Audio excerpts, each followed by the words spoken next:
Hey NFL fans, this is Gary Greene, longtime sports handicapper and professional sports bettor for the past 35 years here in Las Vegas. And this is your Gary Wins videos, and it's time for the NFC and AFC Championship Game weekend. And we're down to the Final Four, and this is your NFC title game preview as the Washington Commanders head to Philadelphia and Lincoln Financial Field to take on the Philadelphia Eagles. The Eagles are installed a 6-point home favorite, the total 47.5.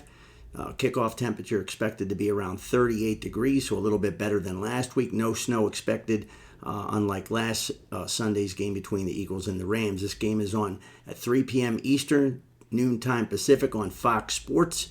And we look at two teams coming in here where the Philadelphia Eagles have been 8-1 at home this year. Their only loss was in week number 2, a 1-point loss to the Atlanta Falcons, 22-21.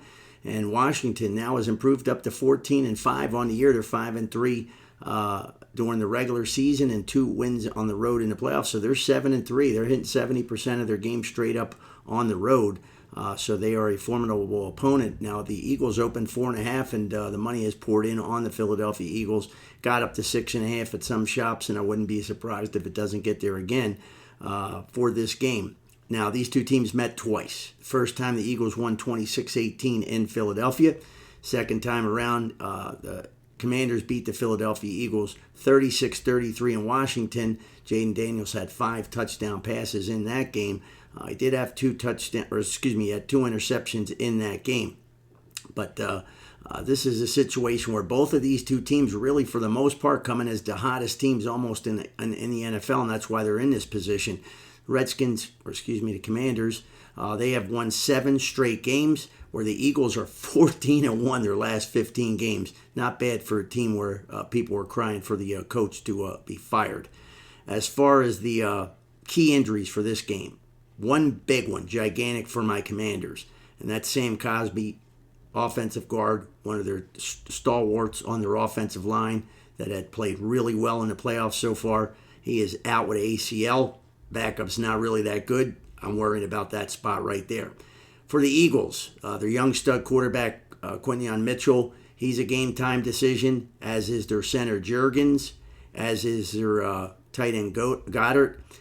Their key guy in the linebacking core, Nakobe Dean, is out. So some critical ones there, a lot of game-time decisions that are critical for the Eagles. We'll see how that plays out. But when we look at the situation here, the key stats to first look at for Jaden Daniels, he was sacked 18 times the last 4 regular season games. In the playoffs so far, he's only been sacked 1 time, and that's in 2 playoff games, and that's the reason they're moving on. He has played exceptional ball. He is not a rookie. I said he wasn't a rookie after about the 10th week. You could see it. And this kid's got ice in his veins because the Washington Commanders continue to win game after game after game. Not close on the last play. 5 straight games decided on the final play of the game. And then you had the big win over number 1 Detroit in their house. Nothing fluke about that. The offense played tremendous. The defense played tremendous. And they deserved to win that game. And it was never really even that close. As far as the Eagles go, Hurts sacked 7 times last week. That's a little bit of cause for concern if you're an Eagles fan. He sacked 2 times against Green Bay. So 9 times in 2 playoff games. It might be a little bit too many times because this guy's coming off a concussion. You do not want that happening to your quarterback. As far as the Eagles go, though, Jalen Hurts has 1 interception the last 14 games. That's how you get on a 14-1 winning run, by not turning the ball over. And the Washington team turned over Detroit and Goff last week. If they can do that, and again, I said last week, they probably have to be plus 2 turnovers to get that victory on the road, and they were plus a zillion, so not that surprising. Now, for Hurts, still running the ball a little bit more than he was in these playoffs now. 13 rushes, 106 rushing yards, 8.2 yards per carry, so he's always a threat. We already know that Jaden Daniels is a huge threat. As far as since again, the interception since week 3. The guy's been phenomenal, so he's not turning the ball over. So the Washington team's main concern is going to have to be to slow down Barkley. Barkley is the key here. When Barkley played the Washington team twice during the regular season, 146 rushing yards, 131 rushing yards. He's coming off a 205 rushing yard game last week. This guy's having the greatest year of running back in a long, long time. So he's a weapon. He's going to be a tough stop for the Washington defense in this ball game, that's for sure. As for Philadelphia, they did win both playoff games, but the cause for concern is they got outgained total yardage in both games. And boy, they were very fortunate to get a big sack late. The way Stafford was moving the ball down the field, it looked like the Eagles were going to lose a close game, and it was going to come down to a missed extra points. And I said that wind in there was going to be rough. The good news is this game, as of today, and this is very early, it's 3.5 days early now that I'm taping this, but it looks like the wind might be not too bad a situation, and that's good for both teams' kickers. And I'm not really thrilled with my team's kicker at all, but you can't be thrilled with yours either, because once it gets in these guys' heads, the misses continue. They don't get back on a streak all the time. As for the Washington team, as I mentioned, though, they win by 14 last week. But prior to that, they're called the Cardiac Commanders for a reason. They won against Tampa by 3, won by 4, won by 6 in overtime, won by 3, won by 1. And again, 5 straight games they won on the final possession, in the final play. As far as their quarterback for the Washington Commanders, this is a chance for a rookie quarterback to go to the Super Bowl for the first time ever. He's going to need his number one guy, my favorite player on the Washington Commanders, Terry McLaurin, the top wide receiver and one of the top 2 or 3, 4 in the entire NFL. He did not have great games really for the most part against the Eagles this year in the 2 times they played. 10 yards, 10, wow. And then he got 60. But they have put a couple extra guys over his way. They have tried to force Daniels to dink and dunk, and that's what he's done. But the bottom line is he's going to have a game. I think he's going to have a 7-catch, 85-yard, 1 touchdown minimum game for them to be able to win the game. But again, Washington's team total in this game, folks, is 20.5. And we've been making some money on this, and I've given these out a couple of times, I think, in fact, the last playoff game. But the Washington team total 20.5. They've scored 45, 23, 23, 30, 26, 20, which is under that, 42, and 26 the last 8 games. So 7 times they went over this 20.5 total.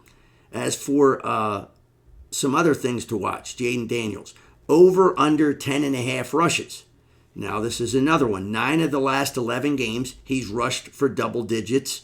And if you're going to, overly cover wide receivers, if they go a little bit deeper, they've been throwing a lot more deeper passes of late, the Washington offense. You go deeper, you extra cover McLaurin, that's great. That means Jaden Daniels, if the rush doesn't get him, he's going to elude that, and he's going to run for it. These are not designed rushes. A couple of times they'll do it, but for the most part, these are quarterback scramble rushes. So the total is over under 10.5. In the playoffs, 13 and 16. So that's a pretty fair number if you want to take the over. As far as completions go, he's got 22, 24, 24, 24, 25, 25, 25. That's also over the completions that they're looking for. So interesting numbers here in this game. Now, for folks that want to know what the Super Bowl will look like after this weekend, well, the lines are out. The Buffalo Bills are 4.5-point favorites if they play Washington. They're 1.5 if they play the Eagles. Kansas City's 1.5 if they play the Eagles, and the Kansas City team is 4.5 against Washington. So it's very interesting to see these lines be lower for Kansas City and Buffalo to take on Washington in the Super Bowl with a rookie quarterback than they are for the Eagles in this game. I think this line's a little bit steep. I don't expect that the Eagles are going to blow out Washington in this game. Washington has now become a team that's playing so tight together that they fully now expect to win. I think in the middle of the year that was not the case. But Jaden Daniels, again, is no longer a rookie. Jalen Hurts has not really been completing a lot of passes of late. I thought I wrote down about Hurts with his passing, but they just haven't been passing the ball. In fact, I think he's only been able to do over 20 completions like once in 10 games. So this is not a guy that's going to be throwing the ball over the yard. So if they can just slow Barkley down, keep him even at 140 again, I think that they'll be in the game right to the end. So should be a fun game. Make sure you check out my video for the Buffalo Bills-Kansas City rematch. This is a game that I know everybody's been waiting for. The Ravens and the Bills really delivered for the most part, and I'm sure not too many people expected Washington to beat Detroit. And, of course, again, the Eagles were, to me, expected to win that game. And, of course, shopping lines is important because that extra point that they missed twice ended up costing Eagle bettors that bet late. So make sure you check around because you're going to have a chance, I think, to get the Washington team at 6.5. If you wanted to buy a half a point and get that 7, now you're moving up to, you'd have to lose by 2 full scores to lose the game. That's probably the time to do a half a point buy. And I expect that should happen unless we see some bad weather report coming late. But this is a game that I think it's really tough when you're playing divisional foes. Third time around, they know what you do, you know what they do, and it's just a matter of who comes in the least banged up. And for the most part, the Eagles have come in a little bit banged up into these playoffs. The Washington team, for the first time, losing Cosmi. That's the key injury, I say, because if you listen to me all year, I'm on offensive line, defensive line matchups. That one scares me because the backup coming in has not been good. This is not a team that could have afforded any injuries, and they had played so well to lose that guy. And again, he's going to have to go against Carter. Carter's going to be coming in through the left side or the right side of the center, and that's the opening hole now for Washington. Can they get the job done? And I'm not worried about Daniels at all. This kid has got ice in his vein. I've said this for weeks and weeks and weeks. Nothing phases this kid, and I was not surprised he had a big game against Detroit. Of course, Detroit's secondary was kind of banged up, and that was expected to me that he would have a good day. The Eagles' defense in the secondary is a really good secondary, but they are young and they do have a couple key injuries, and losing Dean at the linebacker spot means that the Washington team might be able to run the ball up a little bit more. They're not going to run it up the middle like they did against Detroit. I almost even couldn't believe the Red Sea part. Brian Robinson, the running back for Washington, hadn't been able to run the ball for over 3 yards for a month, and all of a sudden he was just busting through. So the Detroit team came in, and their Achilles heel was that injury bug defense, and it really caught him. And then once you get a little behind, you get a little rattled, and that's the key for Washington. You got to get ahead early and maybe rattle Eagles a little bit, maybe keep the crowd out of the game for a bit. And I think this game's going right to the wire. I just pray it does not come down to a field goal try for my team especially. But obviously, if you're taking Washington and you're getting 6.5, 7 points, you wouldn't care who makes a game-winning field goal. So should be a good game. Make sure you bookmark us at Gary Wins Videos and don't miss our other one. And we wish everybody a great winning weekend ahead. College basketball going full board now, NBA. Just an exciting time to NHL to have a lot of action on the board each and every day. But we're down to 3 football games left, folks, and that's it. Almost be a relief for me because football's a lot of work. So we appreciate you watching our video, and hope your wagers are winning ones. Just never bet what you cannot afford to lose. And if you're in the winter weather, drive safe out there, folks. God bless.